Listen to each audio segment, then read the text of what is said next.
Good morning, everyone. Happy Monday. There's so much sunshine in the forecast ahead. I'm really excited for that. I hope you are too. Enjoy online learning, study outside, find a tree to read underneath if you can, and take advantage of this chance to learn in a flexible way. All right, let's talk a little bit about last week.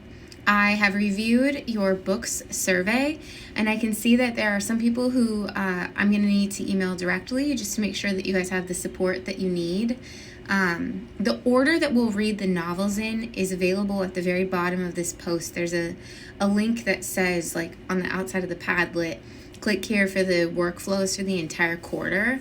So if you're one of the people who's renting a book from a site or checking a novel out from a library, that might help you to plan ahead. And also, I want to reiterate to you guys that early on in the quarter, I'm giving you some PDFs, especially for Russell's text, because I don't want that textbook to slow you down. I want you to be able to get that early start, get our practice going. And speaking of practice, I emphasized this last week, but this discussion for level 2, the survey of literary history, is really our chance to practice the kinds of skills and discussions that we'll be having all quarter long. So you definitely want to be checking out the tips sheet. And I'll go ahead and actually add that in as a link below for you guys as well, just to take you there directly. But it is at the top of the modules page.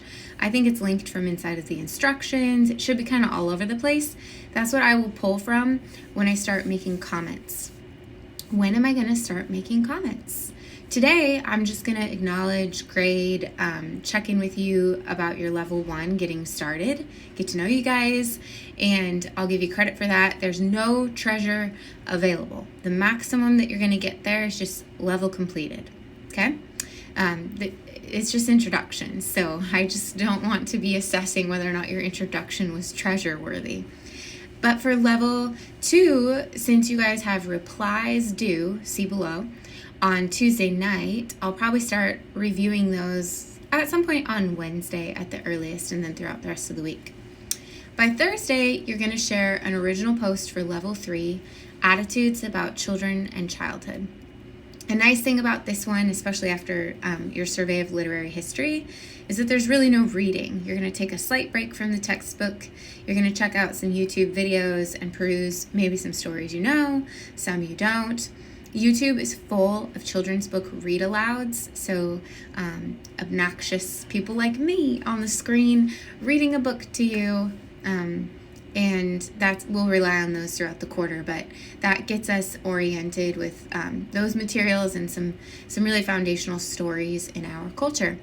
And the other thing I want to say about that, about level 3, is that level 3, while it's not about doing so much reading, it's more about self-reflection and introspection, and the idea of setting foundation for what we think childhood and children should be like, ideally.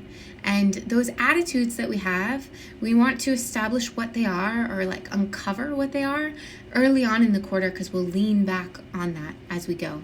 We'll look at how literature reinforces or challenges those ideals that we have in this, I shouldn't say culture, I should say society, actually. In our society here in the United States. Okay, that is the week. And like I said, I'll reach out to you guys individually about these textbook things as I'm able to today. If you need anything from me directly, I've got like one email from someone I'm going to reply to today asking for advice for level 3. You can definitely message me about that stuff or anything at all. Another message from one of you said, I hope this isn't too much information. It's not. It's not too much information. If you want to share, if you have something going on just in general, and you need someone to be your guide to help you stay on track in college, I'm not just teaching this children's literature class. I'm also here for you.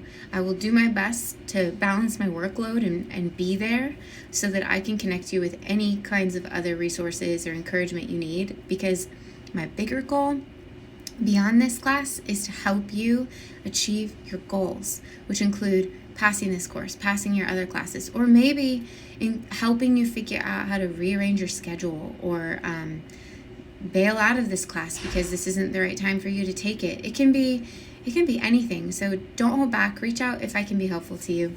I hope you guys have an awesome week, and I look forward to reading your work.